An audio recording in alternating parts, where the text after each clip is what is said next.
coração. Com muita calma nessa hora, pra farra seguir tranquila e com muita diversão. Mas pra entrar na festa e chegar onde interessa, não pode mais vacilar. Coloque na sua cabeça, não importa o que aconteça, a camisinha tem que usar. Tem que usar. Deixa a camisinha entrar na festa, deixa a camisinha entrar. Deixa que a vida vale a pena, mas pra festa ficar boa, a camisinha tem que usar. Deixa a camisinha entrar.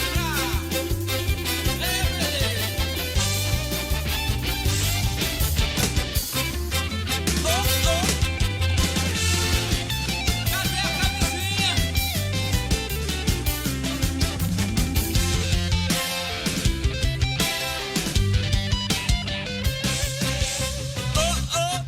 Mas pra entrar na festa e chegar onde interessa, não pode mais vacilar.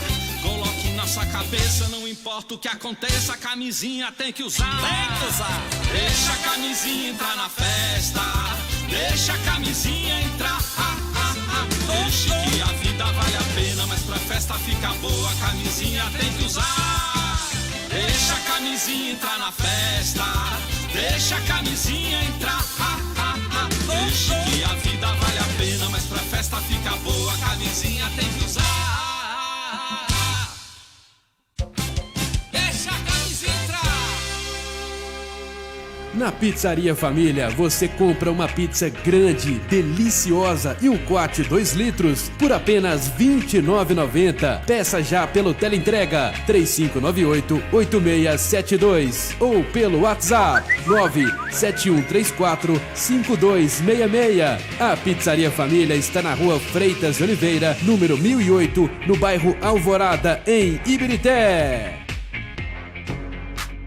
A Via Nova chegou para ficar e traz planos de internet com preços incríveis para você navegar sem limites e sem se preocupar. 30 mega, R$ 79,90. 50 mega, R$ 89,90. E olha só, 120 mega por apenas R$ 99,90. Assine já, 3521-6765 e o WhatsApp 984153820. Anote aí, 984153820. Visite nossa nova loja na Avenida Minas Gerais, número 1070, no bairro Morada da Serra, bem próximo ao supermercado Leão da Serra. Via Nova Telecom, a internet que mais cresce na região. A estação mais quente do ano é também a mais divertida. Finalmente chegou aquele momento de curtir os dias de sol, pegar uma praia, aproveitar a piscina ou fazer trilhas por cachoeiras. O verão chegou e com ele os cuidados com a pele devem ser redobrados. Por isso, não esqueça de aplicar filtro solar com fator de proteção solar acima de 15 e espalhar em camadas fartas pelas áreas mais afetadas, e aplicando a cada 3 horas. A exposição excessiva aos raios solares pode trazer malefícios à saúde, como envelhecimento precoce e até câncer de pele. E só com uma proteção adequada, você consegue aproveitar os bons momentos sem se preocupar. Mergulhe de cabeça nessa ideia. O verão aqui tá bombando. Rádio 3VL.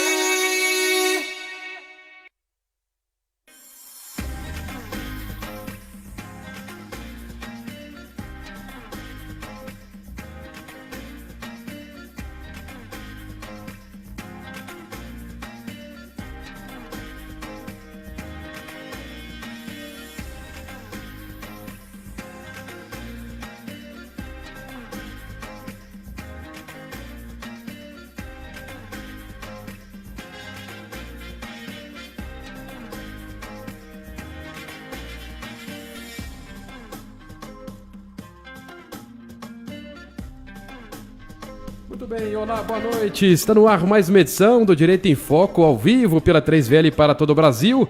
Você pode nos acompanhar pelo site radio3vl.com, pelo nosso aplicativo, também para você de Ibirité pela frequência 87,5 e pelas nossas redes sociais, Facebook 3VL, YouTube canal 3VL e também pelo Instagram, @3VL Web Rádio, Isabela Gonçalves de volta, Direito em Foco, primeiro aí do ano. Boa noite, Isabela. Também boa noite a nossa convidada de hoje, um tema muito interessante. Boa noite, Túlio. Boa noite a todos os ouvintes. Boa noite aos nossos internautas. Boa noite, doutora Marina. Muito obrigada por estar aqui conosco e participar de um tema tão relevante, né? Tenho certeza que isso irá contribuir bastante para a nossa população.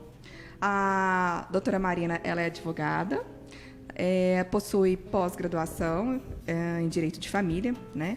Então, ninguém melhor para falar sobre o assunto de hoje, que vai ser curatela. Seja muito bem-vinda. Boa noite a todos. É um prazer vir falar desse tema, que é a curatela, que a gente vai explicar melhor do que se trata, para esclarecer para a população como a gente deve proceder, que com o aumento da expectativa de vida dos idosos, vem as doenças incapacitantes, né? Então, daí o que fazer, como agir, quais as consequências jurídicas disso. Então, é um prazer esclarecer essas dúvidas da população. Obrigada pelo convite. Imagina. Isabela, só um detalhe também, passar o WhatsApp para os nossos ouvintes. Quem quiser gravar uma mensagem de áudio também, 99488-7601. 99488-7601. Só agradecer aqui a participação do China, né? O China, ele sempre participando aqui no nosso programa pela WJTV Minas, tá? E elogiando, né? Ele falando que está com saudade. Que bom recebê-lo novamente em nosso programa. Seja muito bem-vindo também, contamos com a sua participação. Doutora Marina, gostaria que inicialmente, né? Vou chamar de senhora não, porque é muito nova, né? Pra gente chamar de senhora. Poderia nos dizer a diferença entre curatela e tutela? Claro.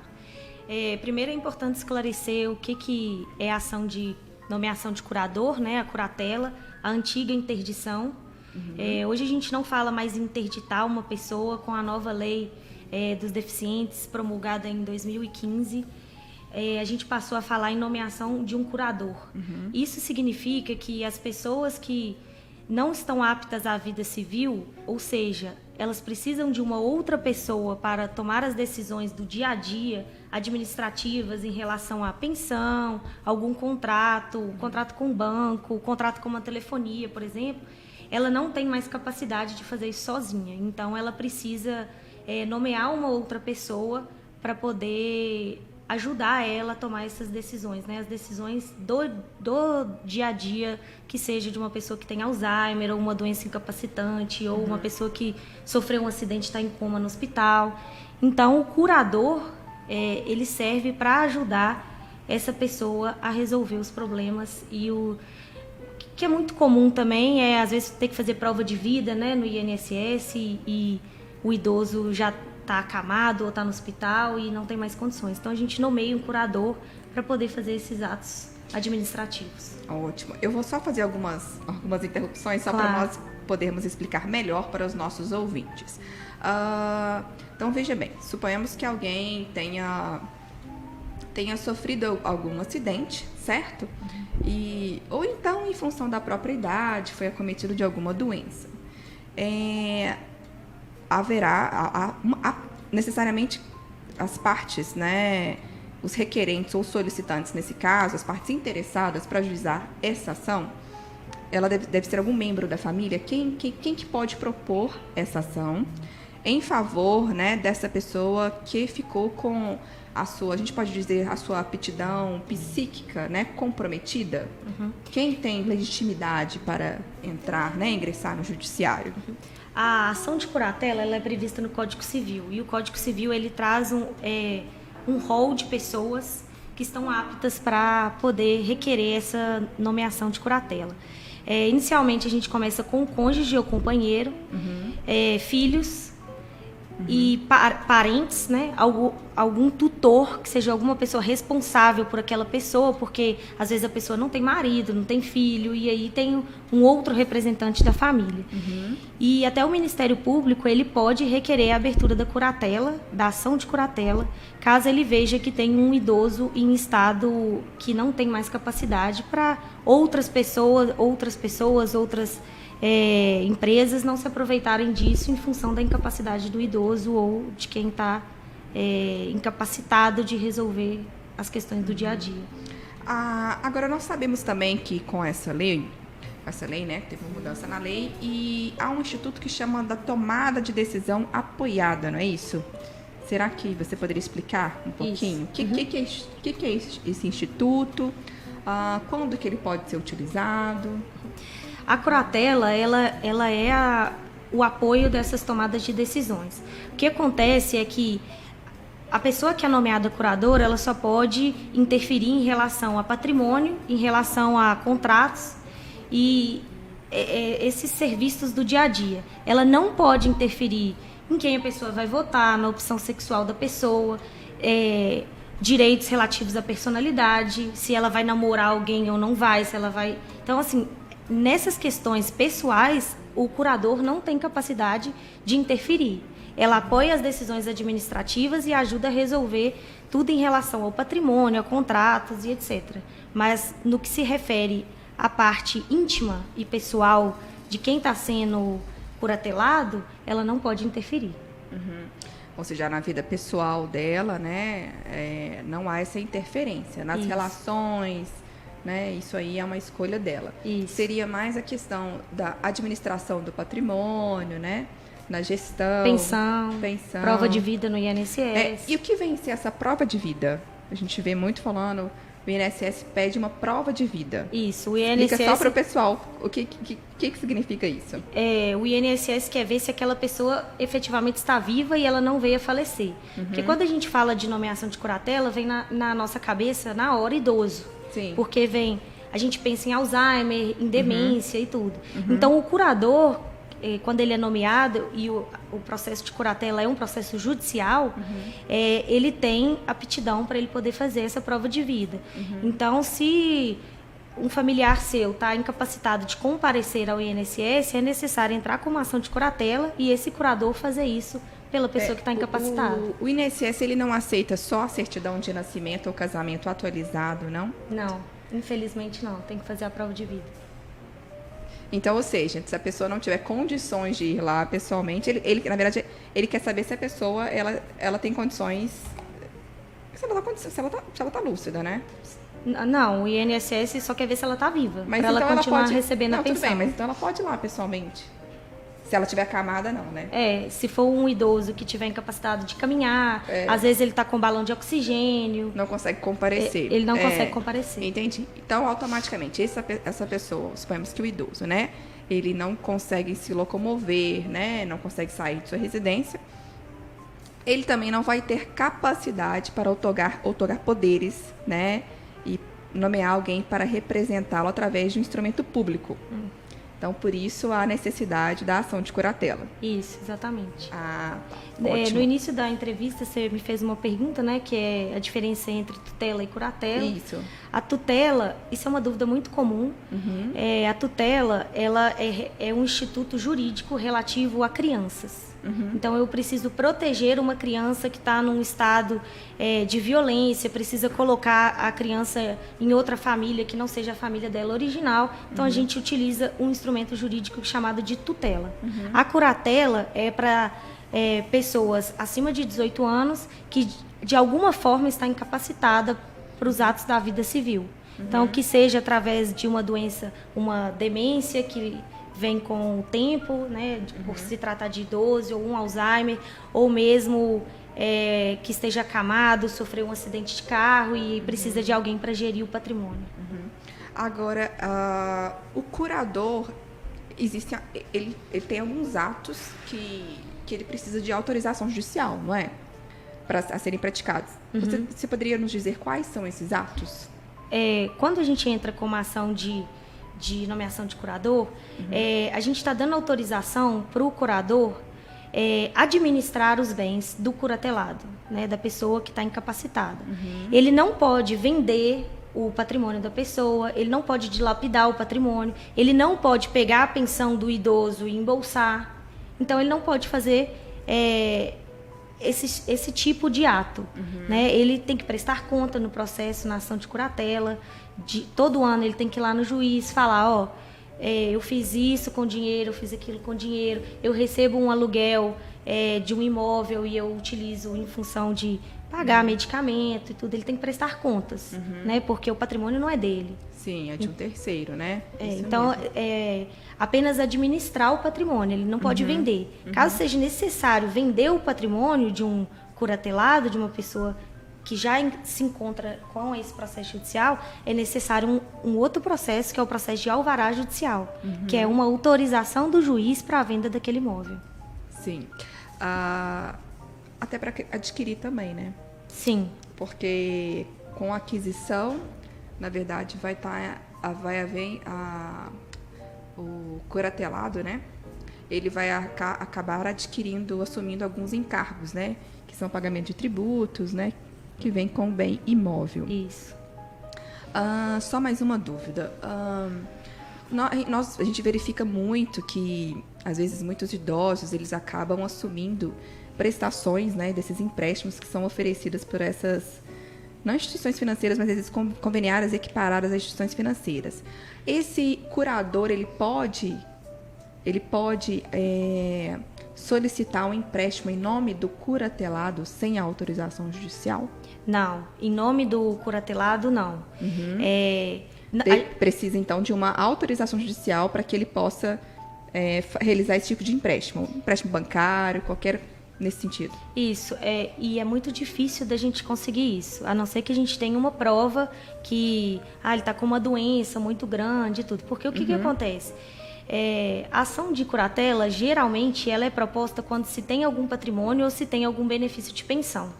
Né, exatamente para poder ajudar a administrar o dinheiro, que seja o patrimônio e tudo. Então, se a pessoa não tem um patrimônio, ela não tem muito sentido nomear um curador para fazer dívida em nome dela. Entendi. É porque a minha pergunta, ela decorre assim, né? Acho que muitas pessoas já se depararam, ouviram com isso, de que às vezes vários idosos, eles acabam tendo... São arrimo de família, né? E eles fazem muitos empréstimos, né? Porque há o desconto direto na folha, né, da aposentadoria dele, de pagamento deles. Então, por isso que eu acabei me perguntando, porque às vezes a pessoa vai falar assim, quero ser curador, e às vezes a pessoa quer tirar vantagem, né? Assim, a ação de curatela, ela é interessante também para proteger quem está prestando esse encargo. Porque como a gente tem que prestar contas no processo, tudo que foi feito com dinheiro ou com patrimônio está ali prestado contas. E caso ele tenha feito alguma coisa que seja pegar um empréstimo para dilapidar o patrimônio, essas coisas, ele responde por isso. Então, ele pode sofrer uma ação para retirar ele de curador, porque ele não pode causar um dano a quem ele deveria proteger. Isso é bom a gente deixar bem claro, né, para os ouvintes, porque o curador, ele assume um encargo muito grande, né? Então, ele é responsável e vai responder tanto na esfera civil como criminal. Sim. Certo? Eu costumo falar, Isabela, que a ação de curatela, ela é uma ação de muito amor e carinho, porque a família vê o idoso, né, o curatelado, a pessoa que sofreu o acidente, como incapaz, né, uma pessoa que às vezes já viveu a vida toda, às vezes que já está na fase adulta, e uma outra pessoa tem que pegar para cuidar, né, para administrar o bem, administrar o patrimônio. O primeiro passo é o processo de aceitação da família, que aquela pessoa não tem mais capacidade para fazer determinadas funções. Mas depois que a gente entra com essa ação, as pessoas demonstram muito amor, sabe? Por aquela pessoa e prestam conta direitinho e tudo. Então, ela serve para proteger tanto o patrimônio de quem está incapaz, quanto a pessoa que está exercendo aquele encargo. Que no final das contas não vira encargo, né? Vira um cuidado com o outro. Afinal de contas, né, provavelmente essa pessoa cuidou dela quando ela foi criança. Exatamente. Então, é uma retribuição, né? É o mínimo que eu acho que a gente pode fazer, né? Vamos Isabela, lá. Você vai falar tem só um áudio aqui do China, né? Tá. Fez uma pergunta pra gente, primeiramente no Facebook. Eu acho que ele até enviou o áudio aqui, então tudo pra bem. ficar mais prático. Ele colocou aqui no Facebook, minha mão, mas eu tô achando que eles... É minha mãe, eu acho que é minha mãe. Ele deve ter falado minha mãe. Eu fiquei meio confuso aqui, vamos lá. Boa tarde, doutora Isabela, tudo bem? Saudade de participar com vocês aqui na 3VL. Olha que beleza. Hoje eu vou estar transmitindo o jogo junto com esse nariz de coxinha que tá aí com vocês. É o meu grande amigo Túlio. Mas grande tema, hein? Já chega de férias e esnobando um tema muito assim, polêmico, que é a curatela e a tutela de uma pessoa idosa, né? Muito bem, Paulo. Parabéns pela entrevistada aí, ó. Quero deixar o seguinte. Às vezes a pessoa tem vários problemas, mas é lúcida, mas não tem como ficar indo ao banco ou aos lugares, aos locais. E aí ela é obrigada a ser o tutor dessa pessoa. Mas outras pessoas vêm e questionam isso. Como agir perante essas pessoas junto que já tem a procuração assinada tanto pela pessoa e pela pessoa que está sendo tutor. Como agir através dessas pessoas? Vladimir da WTJ TV Minas, só que agora WTJ Minas, a TV do povo mineiro na internet, junto com a 3VL. Hoje tem um jogão, hein? Cruzeiro querendo se reerguer. Um abraço. Pergunta do China, né? Obrigada, China. Eu acho que aqui ele misturou um pouco os institutos. Os institutos. Ele misturou um pouco a tutela com a curatela e a questão da procuração. Uhum. Vamos no passo a passo. Explica primeiro, a diferença de lúcida, de tutela e curatela. Tutela é um instituto jurídico para crianças. Curatela é um instituto jurídico para pessoas maiores de 18 anos que estejam, de algum modo, incapazes. Eu acredito que quando ele fala tutela, seja curatela, seja apenas uma forma de falar. Sim. Quando ele fala que a pessoa está lúcida, que ela está com alguns problemas, a gente tem que entender um pouco isso. Quais problemas? Porque pelo simples fato da pessoa ser idosa ou tá com uma dificuldade de locomoção, isso não é motivo para nomear um curador para ela. A pessoa tem que estar com uma doença incapacitante. Tanto que para a gente entrar com a ação de curatela, pré-requisito é um atestado médico com o número do CID. Da doença. Então, ela tem que ser uma doença que seja capaz de incapacitar a pessoa mesmo, né? Que seja através de demência ou um Alzheimer. A gente fala muito de Alzheimer porque com o aumento da expectativa de vida tem ficado cada vez mais comum a gente ver idosos com Alzheimer. Mas que seja uma doença que incapacite a pessoa, que seja uma pessoa que bebe demais ou um pródigo que dilapida o patrimônio. Então tem que ser com um atestado médico, a gente vai saber se a pessoa é incapaz para os atos da vida civil ou não. Pelo simples fato da pessoa não ter condições de se locomover, a gente não pode falar que ela é incapaz. Se ela é plenamente capaz, não temos um atestado médico, a procuração ela é válida, com os poderes específicos para exercer aqueles atos da vida civil. Agora, só aproveitando a sua colocação,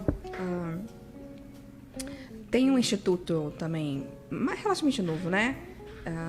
Em que a pessoa, vamos supor, quando ela tem ciência que ela vai se submeter a algum procedimento cirúrgico, mas ela não sabe quais serão as sequelas daquele procedimento, né? Hoje é possível elaborar uma escritura pública, que é uma escritura declaratória de antecipação de vontade, que é o mais conhecido como testamento vital. E nessa escritura é possível nomear alguém para que aquela pessoa responda por ela, enquanto ela não tenha condições, vamos supor, ela está momentaneamente impossibilitada de assim fazer. Vamos supor, suponhamos que ela fez a cirurgia e ficou em coma, né? Então, hoje tem esse instituto, está previsto, né, tanto no Código Civil quanto no Código de Normas do Estado de Minas. E é interessante, né? Porque, na verdade, não só se ela souber que ela vai submeter a alguma cirurgia, mas as pessoas podem se antecipar até se tiver algum acidente. E lá ela pode até elencar quais procedimentos médicos que ela quer ser submetida ou não. Porque alguns precisam da anuência da família, né? Mas o testamento vital, ele é válido também só quando a pessoa está lúcida. Sim, bem provavelmente pré-requisito é um atestado médico de lucidez. Sim, a pessoa tem que estar lúcida. É só porque eu estou lembrando porque alguém vai representá-la no momento que ela não estiver em condições de responder por ela. Mas ela, assim, o fez quando tinha aptidão, né? E considerando esse ponto que você colocou, a curatela ela também pode ser revogada. Porque se a pessoa volta a ter algum tipo de capacidade, o meu filho sofreu um acidente de carro e ele está internado no hospital, não está em coma, não tem condições de resolver nada. A gente entra com a curatela provisória, né? E assim que ele voltar a ficar lúcido, ele voltar a entender sobre os atos da vida, a curatela ela é revogada. Tá. Então, pode ser que ela não seja definitiva. É claro que quando fala de idoso, das doenças de demência e Alzheimer, não tem muita volta, infelizmente. Né? Hoje a medicina ainda não tem um tratamento para isso. Mas, caso haja o retorno à capacidade, a curatela ela pode ser revogada. Então, vamos lá.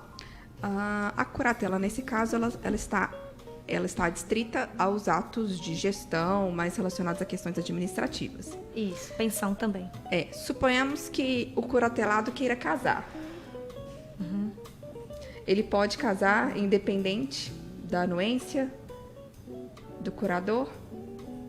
Eu acredito que não, porque apesar de não poder ser interferido, não poder interferir nos atos individuais, né, opção sexual, quem que ele vai namorar, quem que ele não vai, o casamento eu tenho que entender o que eu estou assinando, porque o casamento... E na verdade é um contrato e ele envolve também questões patrimoniais, né? Isso, exatamente. Porque dependendo ele gera obrigações futuras. Sim, porque dependendo do regime de bens que ele for escolher, né, como é o parcial, universal, realmente vai ter implicações no que tange ao patrimônio, né? Mas é interessante, porque a gente acaba não pensando, né? Já que ele pode, né, gerir a questão da vida pessoal dele, a gente tem que tomar cuidado com isso também, né?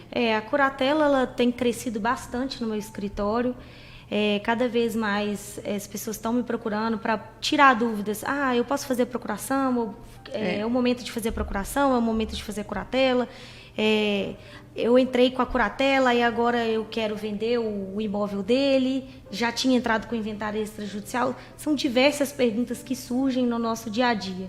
Só que o que a gente tem que entender é o seguinte: se a pessoa tem uma doença incapacitante, se ela está com o curador ou não, ela já não é capaz. Né? E aí a gente pode anular tudo o que foi feito porque a pessoa não tinha capacidade para poder resolver essas questões, né?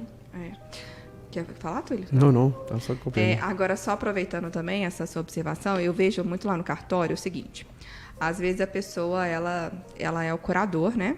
É o curador, foi nomeado como curador, e ela quer colocar o veículo em nome do curatelado. Veículo que é bem imóvel. Para adquirir não tem vedação. Mas, se for vender o bem imóvel, precisa de autorização judicial. Aí eu converso, né, com os clientes, falo: olha, num primeiro momento o veículo vai ficar em nome do curatelado, mas lembrando que depois vai precisar de autorização judicial. E muitas vezes parece que eles querem, às vezes, colocar o veículo em nome do curatelado pela questão da isenção de PVA, de encargos, né? É complicado, né? Eu jamais aconselharia fazer isso, porque você está economizando na isenção de IPVA, mas você está gerando um inventário futuro, né? E não só inventário, porque depois para vender vai ter que contratar, vai ter que pedir uma alvará, né, judicial para poder vender o imóvel, o veículo, né? Também. Quando você entra com o alvará judicial, você quase que... É uma expressão que a gente utiliza no direito, né? Mas a gente litiga com o Ministério Público. Porque o Ministério Público, ele entra no processo para poder defender o interesse do incapaz. E a gente quase que né, ele apresenta defesa e tudo. Então, quase que eu não aconselho a fazer isso. É uma economia que é só o IPVA. É um caro que sai barato que sai caro no futuro, né? Exato, porque depois você vai ter que pagar ITCD, que é o imposto de inventário. E para você poder vender depois, fazer o alvará judicial, você tem honorários de advogado e um processo longo pela frente que o bem vai desvalorizando, né? É isso que eu tento, quando eu me deparo com essas questões, eu falo isso para eles. Alguns compreendem. Assim, na maioria das vezes eles entendem, porque a gente fala e tudo, aí eles acabam entendendo. Mas é bom a gente deixar isso, mais uma vez, reforçar isso para os nossos ouvintes, né? Ô, Isabela, eu tive 2 casos bem parecidos lá no escritório, que a família doou os bens do idoso com Alzheimer em vida, para evitar o custo do inventário. Ele tinha 5 filhos. Se ninguém questionar posteriormente, um filho recebeu mais do que o outro e tudo bem. Só que você tá assumindo um risco que pode ser que anule aquela venda daquele imóvel. Você ainda tem que questionar judicialmente aquele ato e ainda tem que fazer o inventário. Então, você paga imposto 2 vezes. Você paga o imposto para doação e depois tem que pagar o imposto do inventário. Então, é o que você falou, né? É o barato que sai caro. E, às vezes, chega no meu escritório, já está sendo feito o processo de doação em vida e entrando com a nomeação de curador, porque o banco está mandando muito cartão de crédito e tudo. Então, assim, se tem o mínimo de chance de ter alguma doença, vá ao médico, pegue o atestado médico daquela data para você se resguardar, prevenir, para depois não gerar problemas futuros. O que eu sempre falo também, às vezes nós lá no cartório somos muito procurados para poder lavrar procuração. E quando às vezes a pessoa é idoso, né? Quando é idoso, dependendo da idade, eu exijo o atestado médico, até por uma segurança do próprio outorgante, do próprio idoso e de quem está recebendo os poderes, né? Porque você imagina se no futuro for questionado, obviamente que o tabelião tem fé pública, mas é uma segurança a mais, né? Porque o médico está ali certificando que a pessoa está lúcida e possui aptidão, né, para os atos da vida civil. Mas, muitas vezes, as pessoas acham que, não, ele assina, ele entende. Só que, às vezes, as pessoas não compreendem que, quando você passa uma procuração, a pessoa ela tem que compreender o que está escrito ali.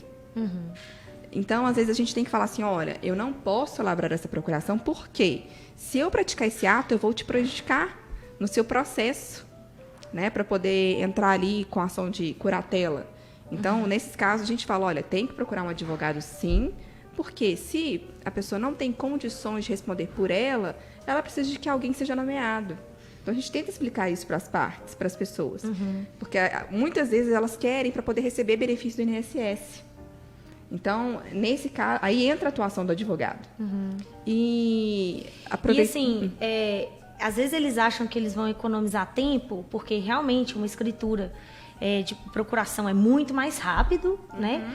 Só que quando a gente entra com o processo de curatela, eu falo que o mais difícil é separar a documentação. Sim. Que aí precisa, né, da documentação da pessoa que vai ser o curatelado, da documentação da pessoa que vai ser o curador, o atestado médico e tudo. Mas depois que a gente entra, a gente pede uma liminar para o curador exercer a curatela provisória. E é rápido, né? É rápido.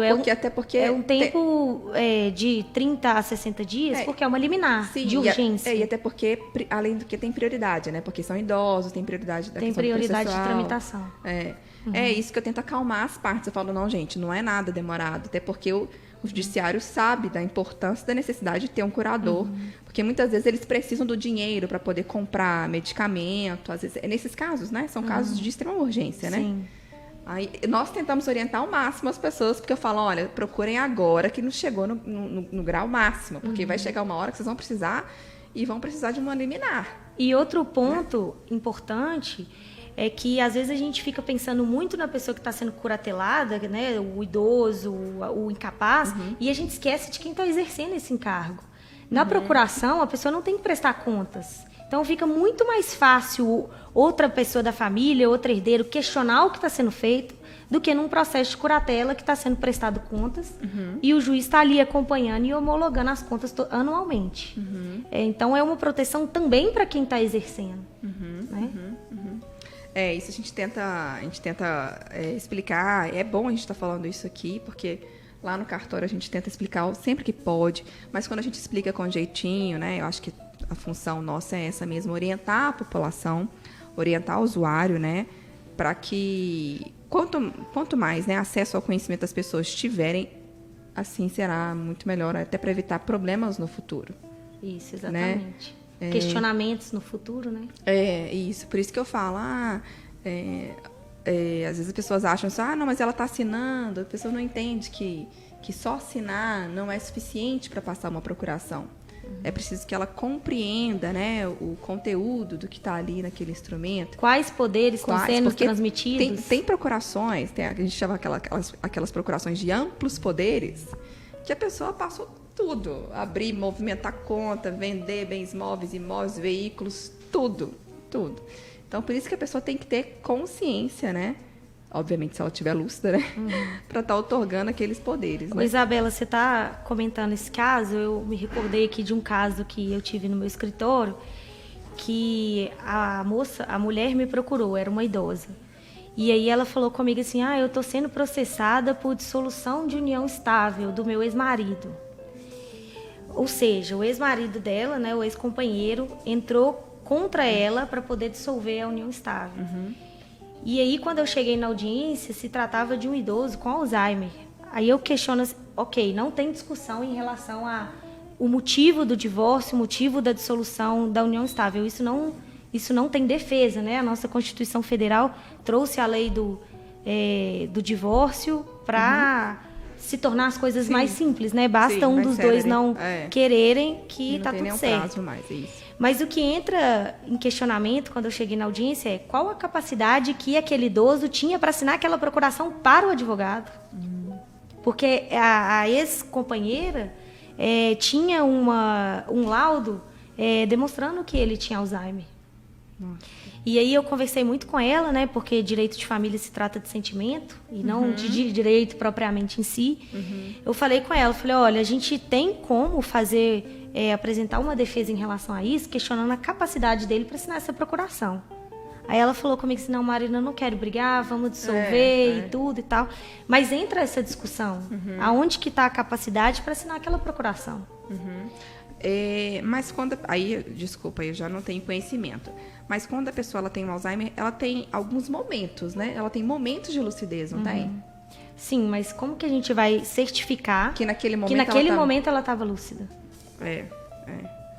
É difícil, né?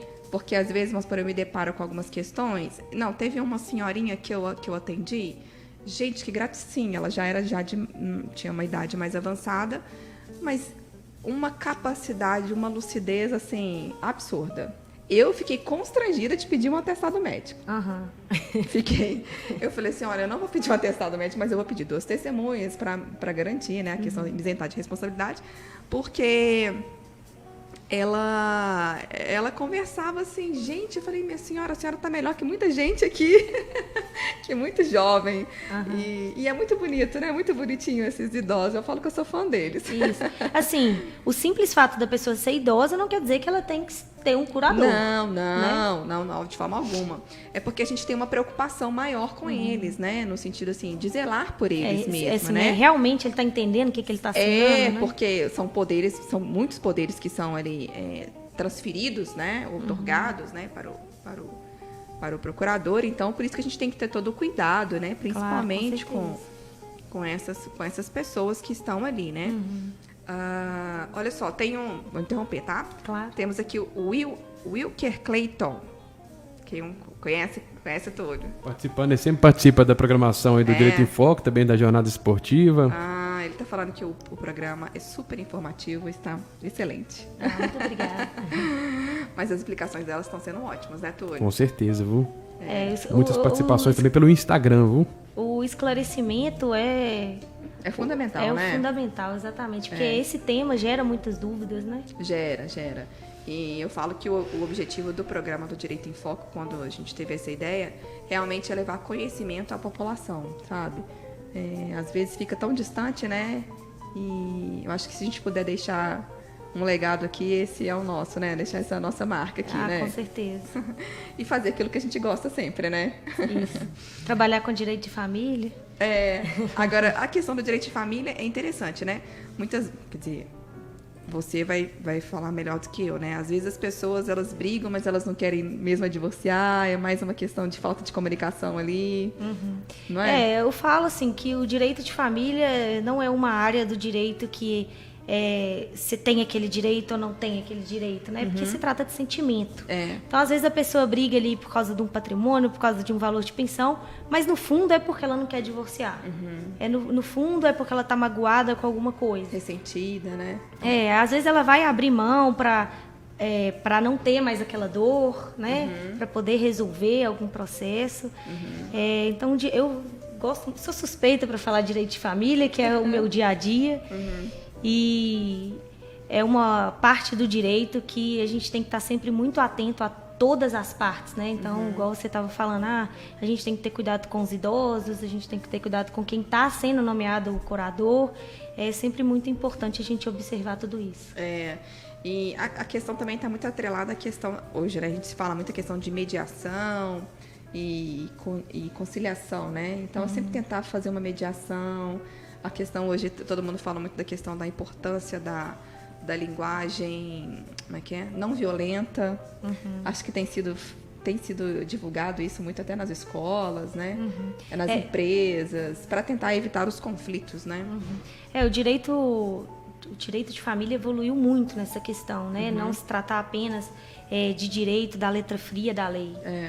Se trata...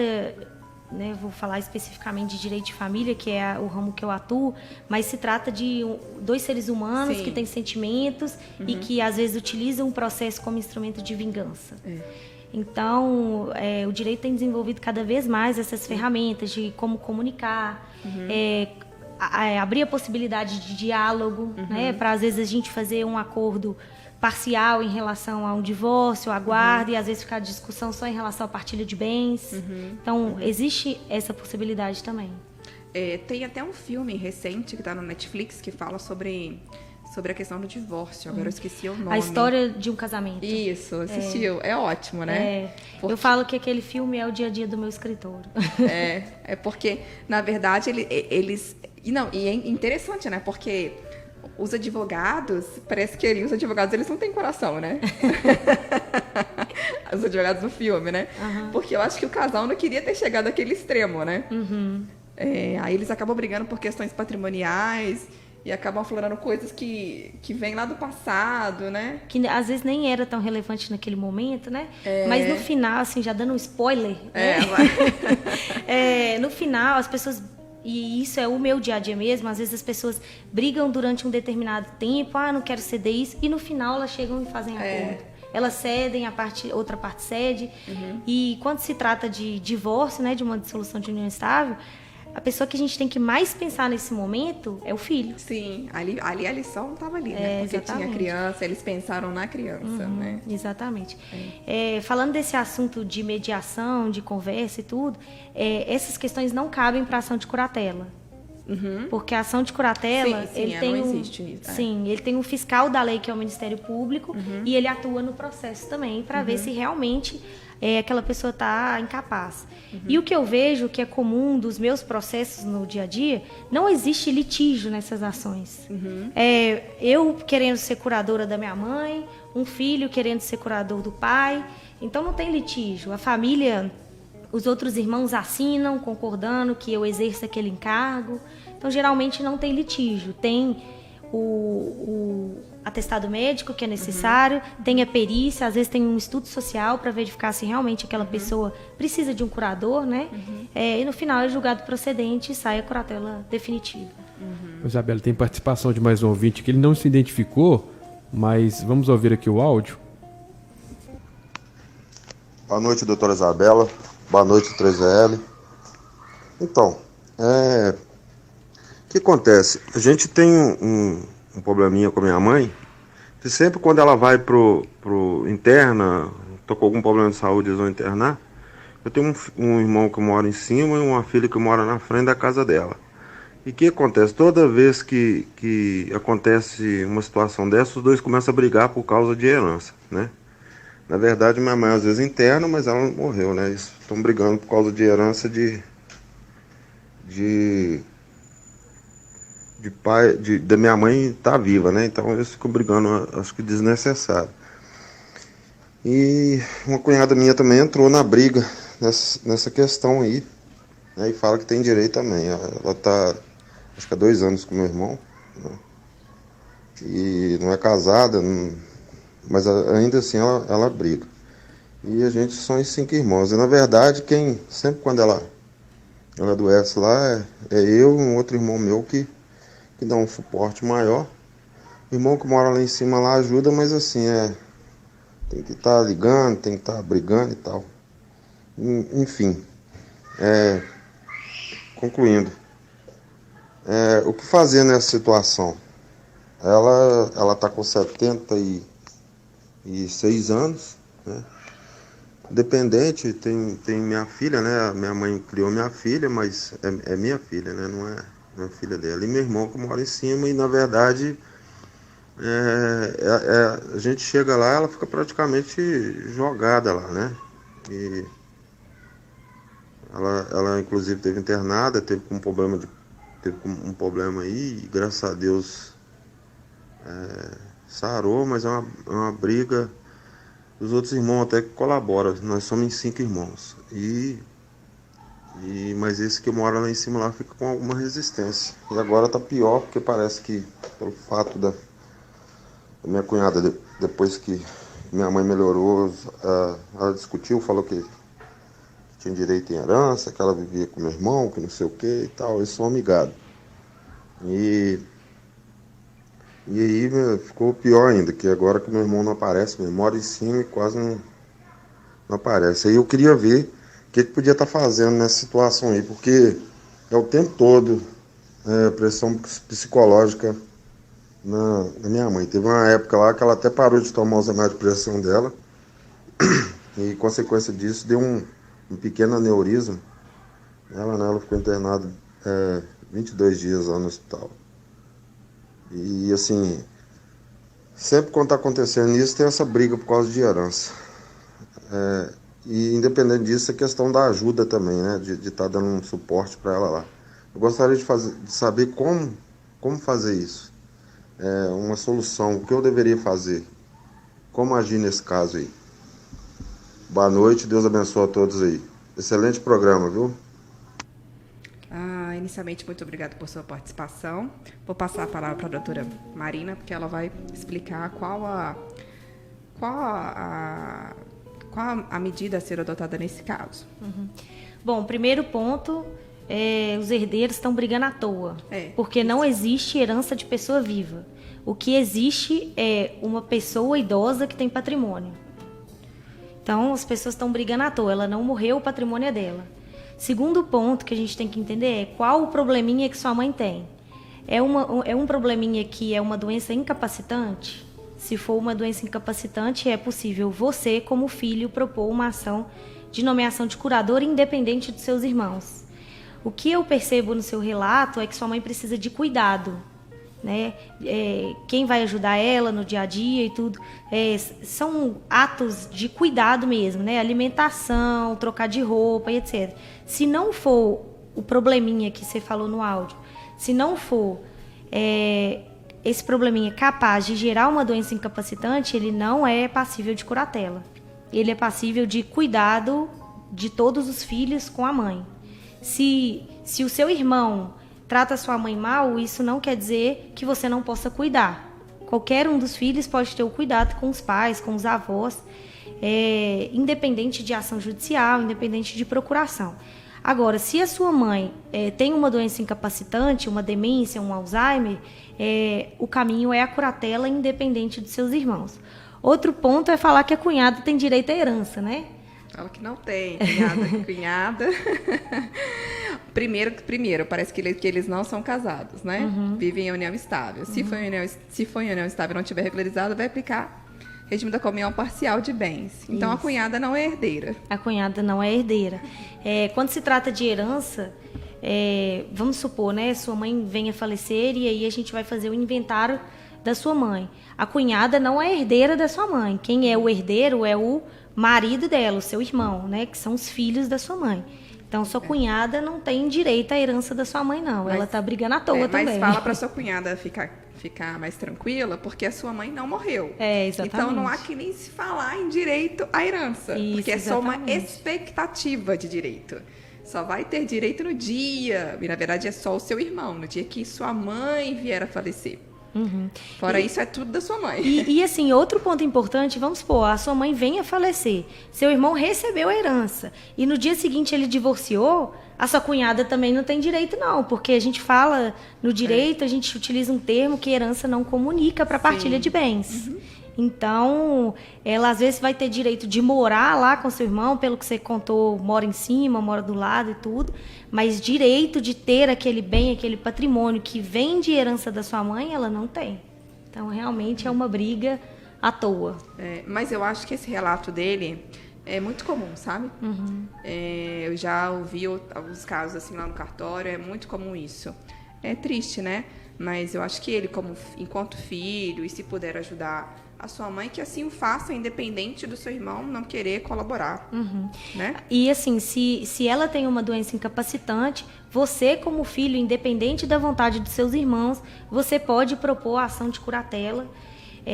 No processo, seus irmãos serão intimados, citados para poder responder sobre o desejo da curatela. Se eles não fizerem, não apresentarem nenhum tipo de defesa, oposição, você vai ser nomeado curador.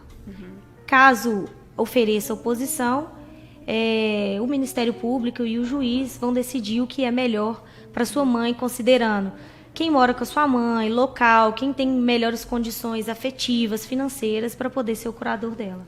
Isso. Mais alguma, Túlio? Não, só essa do ouvinte que não identificou, né? E aí ele mandou no WhatsApp. Então tá bom. Então ficamos por aqui. Queremos agradecer imensamente a participação dos ouvintes, dos internautas e da sua participação, doutora Maria. Suas explicações foram excelentes. Espero que você tenha a oportunidade de voltar novamente. Muito obrigada pelo convite. Estou à disposição para conversar sobre os temas de direito de família e cada vez mais esclarecer os ouvintes sobre as dúvidas que surgem no nosso dia a dia. Ok. Uma boa noite a todos. Boa noite, Marina. Boa noite, Isabela. Na sequência, vem aí o Campeonato Mineiro. Tem Cruzeiro e Vila Nova. Até terça que vem.